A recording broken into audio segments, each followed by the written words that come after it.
There's always a tension in religions between the dogmatic element and the spiritual element.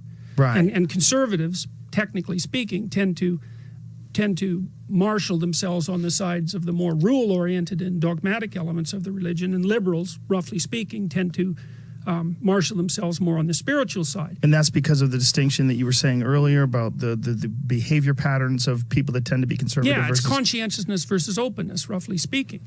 And I mean, the dogmatic structures are necessary. The dogma is necessary because it conserves the structure.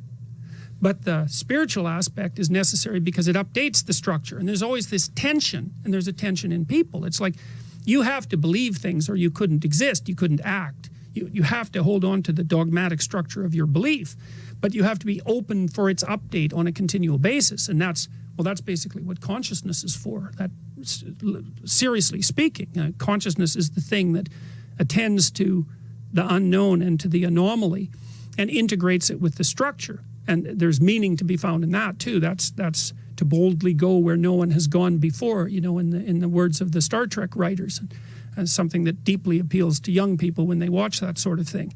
But so what the fundamentalists are doing is they're trying to hold on to their tradition, and it's no bloody wonder, because if the tradition falls apart, you end up isolated and drowning in the ocean alone. But if the tradition gets too intense and restricted, well then you're just clones in a prison, and that's these two forms of hell. In a sense, they meet. You know, if they get extreme enough, they meet. The hell of absolute chaos and the hell of absolute order, and the conservatives tend towards the hell of absolute order, and the left liberal types tend towards the hell of absolute chaos. There's some point in the middle. That's the line between yin and yang, by the way, because that's order and chaos. And the Taoists say, well, that's life, that's existence, order and chaos. And order is the place you are when what you do works, and chaos is where you are when what you do doesn't work. And no matter where you go, order and chaos exist, and your job is to be right on the border between those. And that's to live in Tao, that's to live in meaning, and that's that same place where all these things stack up. And so, with regards to religious tradition, on the one hand, you have to maintain the tradition. It's like maintaining the Constitution in the US.